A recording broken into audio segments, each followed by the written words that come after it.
Think back to the last commercial that you saw. Was it a video on YouTube? Maybe a Super Bowl commercial? Maybe it was a billboard on your way to work.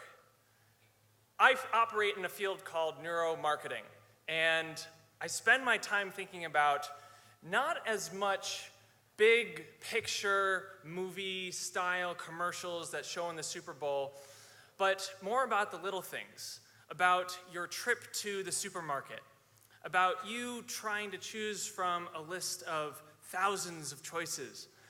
And I think a lot about how the brain works and how to ethically apply brain science to a marketing campaign to help grow a business. Now, I want you guys to think back, and if you're a fan of American Idol, you might remember the fact that Coca-Cola was a big sponsor. You probably remember the couple of Coca-Cola cups that were on the desks of the judges. But what you might not have noticed was the 40-foot tall cross-section of a Coke bottle in the middle of the studio. And a lot of people don't notice these things, but it turns out that our brains do. Our subconscious minds are big pattern recognizers. And it turns out that we have this ability to connect these patterns with memories and feelings. If you've ever walked by a subway and you probably smell that only a subway smells like. And our brains are also coded to avoid dangers. Whenever we make a certain decision, we choose to make that decision over and over again. It becomes a habit because our brains believe that it's a safer choice. It knows the end result. Our brains also like to become very energy efficient. They're the biggest energy users in our bodies. So they try to recognize patterns and create shortcuts known as heuristics as a way to help us make decisions every single day. Think about when you picked up your toothbrush this morning or last night. What brand of toothbrush did you use? What brand of toothpaste did you use? When did you decide to use that toothpaste, to use that toothbrush, to take that route to work? These are habits that are built up over time, but they were decisions that we made at one point in time that have reinforced themselves over and over and over again. So the next time that you pick up your toothbrush, the next time you get in the car to go to work, the next time you get on a bike to go to work, think about those little decisions that you're making along the way, because you might start to make different decisions that you're more conscious of. There are also these things called anchors.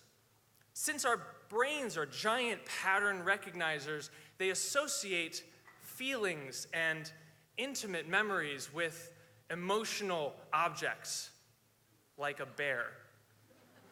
What does a bear have to do with toilet paper? It doesn't have anything to do with it. Yet, Charmin spends millions of dollars trying to get this bear in front of families. Another example, a puppy. Why does Cottonelle feel that it's necessary to use a puppy?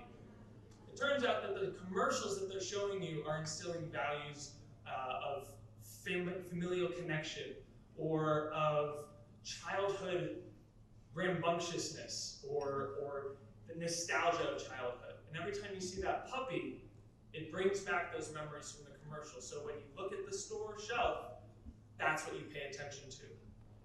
And if you don't think that if you think I'm making this up or that this doesn't apply to you, I want you to just think about one little jingle that comes into your head. The best part of waking up.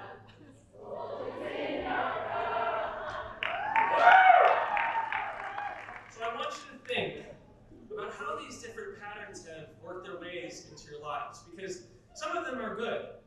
Some of them might not be good. It's up to you to ask, why are they there? How did they get there? Because once you do, you start to identify the choices that you never knew you made.